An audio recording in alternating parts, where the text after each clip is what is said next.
안녕하세요. 오늘 여러분과 함께 암호화폐 세계의 가장 뜨거운 소식들 한번 깊게 파헤쳐볼 시간입니다. 미국 규제 당국이요, 월가의 현물 시장 진입에 청신호를 켠 듯한 그런 움직임을 보였는데 이게 정말 큰 변화의 시작일까요? 또 한편 일본에서는 한 기업이 엄청난 규모의 비트코인 베팅을 이어가고 있고요. 코인베이스는 기술주랑 암호화폐를 엮은 이거 흥미로운 상품을 준비 중입니다. 한국 시장 분위기도 좀 심상치 않고요. 자, 이 연결된 이야기들 하나씩 풀어보죠. 네, 오늘 다룰 내용들이 겉으로 보기엔 그냥 다른 뉴스 같지만요. 자세히 들여다보면 서로 막 얽혀 돌아가는 이 암호화폐의 생태계, 그 현주소를 보여줍니다. 미국의 규제 환경 변화가 이제 전통 금융의 참여를 어떻게 이끌어낼지, 또 기업들의 과감한 전략이 어떤 위험과 기회를 안고 있는지, 그리고 혁신적인 금융 상품들이 어떻게 시장의 경계를 허물고 있는지, 한국 같은 주요 시장의 투자자들이나 규제 당국은 또 어떻게 반응하고 있는지 이런 것들을 좀 살펴보겠습니다. SEC와 CFTC 발표 내용부터 메타플래닛의 그 아슬아슬한 줄타기, 또 코인베이스의 새로운 시도, 그리고 한국 시장 변화까지 중요한 맥락들을 짚어보죠. 가장 먼저 미국 소식부터 봐야겠죠. 9월 2일에요. 미국 증권거래위원회 SEC랑 상품선물거래위원회 CFTC가 공동 성명을 냈어요. 핵심은 그러니까 현재 법 테두리 안에서 SEC나 CFTC에 등록된 곳들, 우리가 아는 나스닥이나 뉴욕증권거래소 같은 곳들이요. 이런 곳들이 특정 암호화폐 현물 상품 거래를 중개하는 걸 막지 않는다. 이런 내용이죠. 이전의 그 불확실성을 생각하면 이건 꽤 큰 진전 아닌가요? 맞습니다. 이건 단순히 규제 불확실성을 좀 덜어낸다 이런 수준을 넘어섭니다. 월가의 거대 금융기관들이 암호화폐 현물 시장에 직접 뛰어들 수 있는 공식적인 통로를 열어준 셈이니까요. SEC에 등록된 국가증권거래소, 그 NSES나 CFTC에 등록된 지정계약시장, DCMS 같은 곳들이 이제 자격을 갖추게 된 겁니다. 기존의 코인베이스 같은 암호화폐 거래소들은 이런 자격으로 등록된 게 아니었거든요. 여기서 분명한 차이가 있죠. 이제 나스닥, NYS, CME 그룹, CBO 같은 이런 전통의 강자들이 비트코인이나 이더리움 현물을 직접 상장하고 거래시킬 수 있게 된 겁니다. 와, 진짜 월가의 문이 열리는 소리처럼 들리는데요. 근데 이게 과연 시장 판도를 바로 바꿀 수 있을까요? 기존 암호화폐 거래소들이 가진 기술력이나 사용자 기반 이런 거 생각하면 전통 금융기관들이 금방 따라잡기는 좀 어렵지 않을까 싶기도 하고요. 아주 중요한 지적이세요. 단기적으로는 시장 점유율이 막 급격하게 변하진 않겠죠, 당연히. 하지만 장기적인 파급력은 상당할 겁니다. 이 발표는 기관 투자자들의 진입 장벽을 낮추는 그런 상징적인 의미가 크거든요. 거기다 레버리지나 마진 거래 같은 파생 상품 가능성까지 열어두면서 기관들의 구미를 당기고 있습니다. 이런 변화는 또 트럼프 행정부의 친암호화폐 기조하고도 연결이 돼요. 지니어스 법안이나 시장구조 법안 추진, 그리고 그 대통령 직속 디지털 자산 시장 실무그룹 보고서 권고를 이행하는 그런 모양새죠. 과거에 코인베이스 같은 데 소송 걸면서 날세웠던 SEC가 이제는 프로젝트 크립토니, 크립토 스프린트니 하는 내부 프로그램을 통해서 산업하고 조화를 이루려는 그런 방향 전환을 보여주는 사건입니다. 특히 SEC랑 CFTC가 그 관할권 중복 문제, 이거 해소하고 통일된 가이드라인 만들려는 첫 주요 협력이라는 점에서도 의미가 깊어요. 과거의 대립에서 벗어나서 청산, 결제, 시장 감시 이런 데서 협력하겠다, 이런 의지를 보인 거죠. 미국 규제 당국이 이렇게 문을 좀 열어주는 분위기인데 사실 다른 나라 기업들은 이미 훨씬 전부터 과감한 베팅을 하고 있었잖아요. 특히 일본의 그 메타플래닛 이야기. 이거 정말 아슬아슬해 보여요. 비트코인을 2만 개 넘게 보유하고 있다고요? 네, 맞습니다. 메타플래닛. 최근 9월 1일에도 1009BTC를 또 추가 매입했어요. 그래서 총 보유량이 2만 개를 훌쩍 넘겼습니다. 누적 매입 비용만 해도 20억 달러가 넘고요. 근데 더 놀라운 건 2027년 말까지 무려 21만 BTC를 확보하겠다는 아주 야심찬 목표입니다. 미국의 마이크로 스트래티지처럼 비트코인을 인플레이션 해지 수단으로 보고 주식 발행해서 자금 조달하고 그걸로 계속 사들이는 전략이죠. 그런데 그 전략이 최근에 좀 삐걱거리고 있다면서요. 플라이휠 모델이라는 독특한 자금 조달 방식에 문제가 생겼다고 들었어요. 정확합니다. 그 플라이휠 모델이 메타플래닛 전략의 핵심이면서 동시에 아킬레스건이었어요. 이게 뭐냐면 주가가 오르면 주요 투자자인 에보펀드가 싼 값의 신주 인수권을 행사해요. 그럼 그 돈으로 메타플래닛이 다시 비트코인을 사는, 어떻게 보면 계속 굴러가야만 하는 자전거 같은 구조였거든요. 그런데 지난 6월 중순 이후에 주가가 54%나 폭락하면서 이 모델이 그냥 멈춰버린 겁니다. 헉, 54%나요? 네, 주가가 떨어지니까 에버펀드가 신주를 인수할 이유가 사라진 거죠. 한때 비트코인 보유 가치의 8배까지 치솟았던 그 시가총액 프리미엄도 지금은 2배 수준으로 확 쪼그라들었습니다. 주주들 입장에서는 가치 이석에 대한 우려가 커질 수밖에 없는 상황이죠. 와, 주가 폭락으로 자금줄이 막혔다니 정말 심각한데요? 그럼 이 위기는 어떻게 돌파하려고 하는 건가요? 일단 위기 극복을 위해서 최대 37억 달러 규모의 우선주 가량 계획을 승인받았습니다. 기존 보통주 주주들의 지분 희석을 최소화하면서 자금을 조달하려는 고육지책이죠. 고정 배당주는 클래스 A랑 나중에 보통주로 전환할 수 있는 옵션 붙은 클래스 B, 이렇게 나눠 발행하고 해외 투자자 유치에도 나설 계획입니다. 그런데 정말 흥미로운 점은요.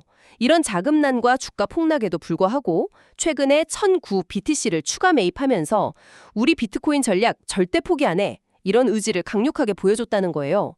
이걸로 세계 6위 상장사 비트코인 보유 기업이 되었어요. 와, 대단하네요. 시장 반응을 주로 엇발려서 발표 당일 주가는 5% 넘게 빠졌지만 회사 고문인 에릭 트럼프는 주총에 참석해서 CEO를 그 마이크로 스트래티지의 마이클 세일러에 비유하면서 지지를 보냈습니다.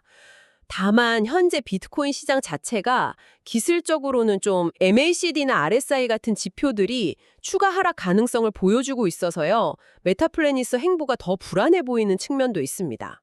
그렇군요. 결국 이 메타플래닛 차례는 단순히 한 기업의 이야기가 아니에요.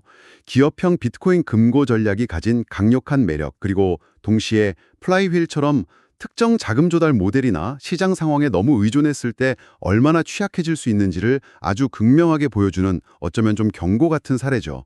암호화폐를 대량으로 보유하려는 다른 기업들한테 중요한 교훈을 던져주고 있습니다. 네, 정말 흥미로운 사례네요. 메타플래닛이 이렇게 비트코인에 올인하면서 아슬아슬한 줄타기를 하는 동안에 미국의 코인베이스는 좀 더 넓은 시야로 움직이는 것 같아요. 기술주랑 암호화폐를 섞은 선물 상품을 내놓는다면서요. 이건 정말 기발한 아이디어 같은데요. 네, 코인베이스가 매그니피션트 7 플러스 크립토 에퀴티 인덱스 퓨처스라는 이름의 선물 상품 출시를 예고했습니다. 이름 그대로 기술주랑 암호화폐 관련 자산을 하나로 묶은 건데요. 미국 상장 파생 상품 중에서는 처음 시도되는 형태입니다.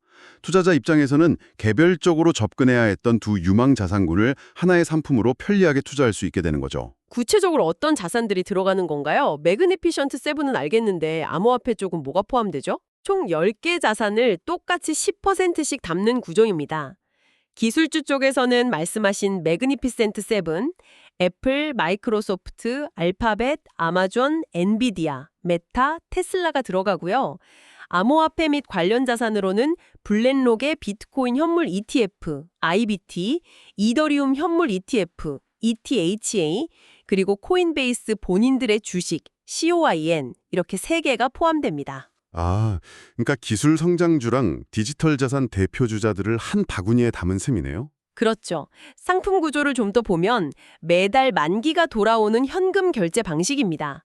실물 자산을 주고받을 필요 없이 가격 변동에 따른 차액만 정산하니까 거래가 간편하죠. 계약 가치는 지수 가격의 1달러를 곱한 값이고 분기마다 각 자산 비중이 10%가 되도록 리밸런싱, 즉 재조정을 합니다. 시장 지수 전문 기업인 마켓팩터가 지수 관리를 맡고요. 9월 22일 출시 예정인데 처음에는 기관 투자자들에게 먼저 문을 열고 몇 달 뒤에 개인 투자자들도 거래할 수 있게 할 계획이라고 합니다. 아, 단계적으로 접근하는군요. 네, 아마 안정적인 시장 안착이랑 초기 유동성 확보 이런 걸로 보입니다. 코인베이스가 단순 암호화폐 거래소를 넘어서려는 야심이 엿보이네요. 맞습니다. 이건 코인베이스 CEO 브라이언 암스트롱이 계속 강조해온 모든 것을 거래하는 거래소, 에브리띵 익스체인지 전략의 구체적인 실행이라고 볼 수 있습니다. 단순 암호화폐 중개를 넘어서 종합 금융 플랫폼으로 진화하려는 거죠. 최근 코인베이스의 파생상품 거래량이 폭발적으로 증가한 것도 이런 맥락에서 볼 수 있습니다. 지난 한 달간 일일 거래량이 50억 달러를 넘나들었고 8월 25일에는 무려 99억 달러를 기록하면서 엄청난 성장세를 보였죠. 와, 99억 달러요. 네. 물론 경장도 만만치 않습니다.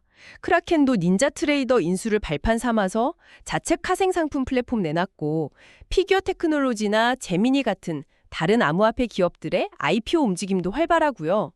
여기서 중요한 점은 이 새로운 선물 상품이 SEC가 아니라 CFTC 규제 하에 출시된다는 겁니다. 아, 그게 중요하군요. 네. 규제 환경을 영리하게 활용하면서 사업 영역을 확장하려는 코인베이스의 전략적인 행보라고 볼 수 있겠습니다.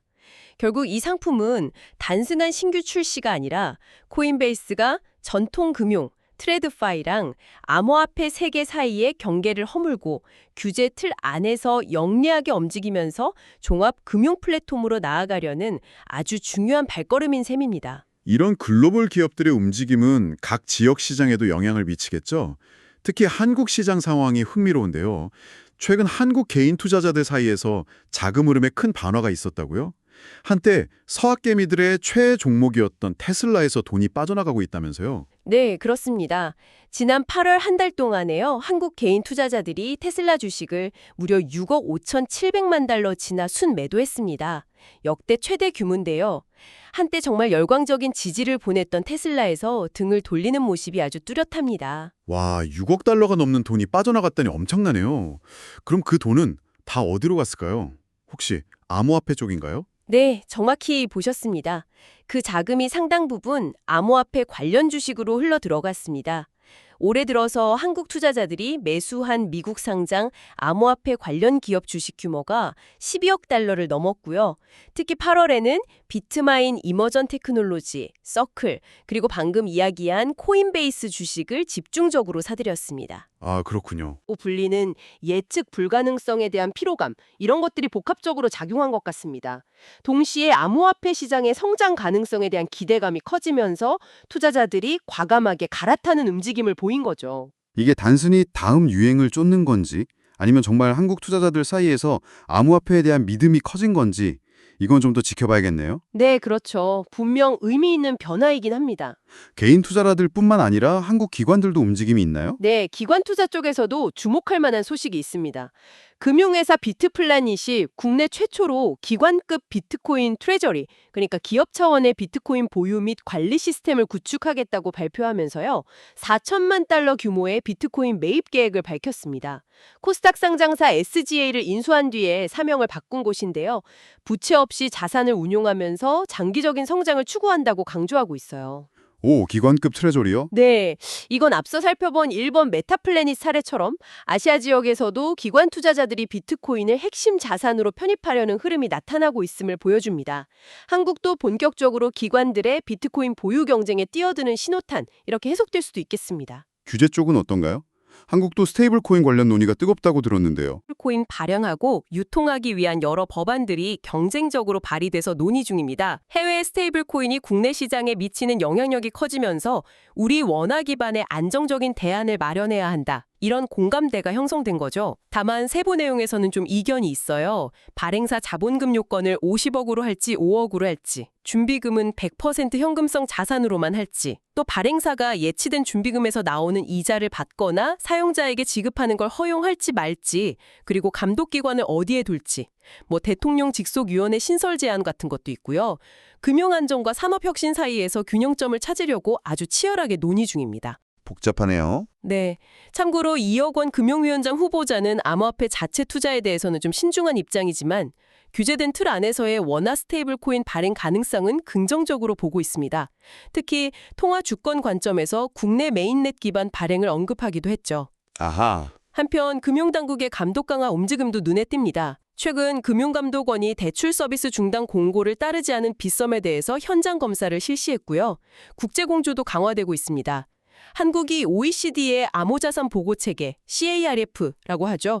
이 협정에 서명하면서 2027년부터는 국내 거주자의 해외 거래소 이용 내역 같은 암호화폐 거래 정보를 다른 참여국들이랑 자동으로 교환하게 됩니다. 아, 그럼 이제 해외 거래도 다 파악이 되는 거네요. 그렇죠. 2026년 거래분부터 적용되니까 해외를 통한 조세 회피가 어려워질 전망입니다. 이런 규제 강화의 필요성은 최근 태국에서 발생한 대규모 암호화폐 자금 세탁 사건에서도 드러납니다.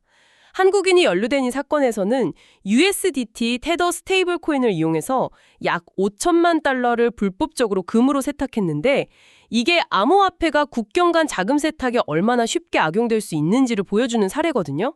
결국 강력한 자금 세탁 방지 AML 규제랑 국제 공조가 왜 중요한지를 다시 한번 확인시켜준 셈이죠. 오늘 정말 많은 이야기를 나눴네요.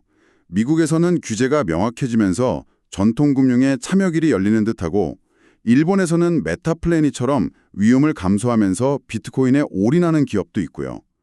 코인베이스는 기술주와 암호화폐의 경계를 허무는 상품을 내놓고 한국에서는 개인 투자자들의 선호도가 변하는 동시에 스테이블 코인 중심의 규제틀 마련이 한창입니다. 정말 정신없이 돌아가는 시장이네요. 네, 오늘 논의된 모든 소식들을 관통하는 하나의 큰 흐름이 있다면요. 바로 암호화폐 시장이 제도권 금융 시스템하고 점점 더 깊숙이 얽혀 들어가고 있다는 점입니다. 규제의 변화가 전통 금융의 문을 열어주고 혁신적인 상품들이 자산 간의 경계를 흐리게 만들고 각국 정부는 자국의 상황에 맞는 규제 틀을 구축하기 위해 고심하고 있죠. 이 모든 것이 시장의 성숙 과정이라고 볼 수 있습니다. 네, 정말 그렇게 보이네요. 여기서 여러분께 한번 던져보고 싶은 질문이 있습니다.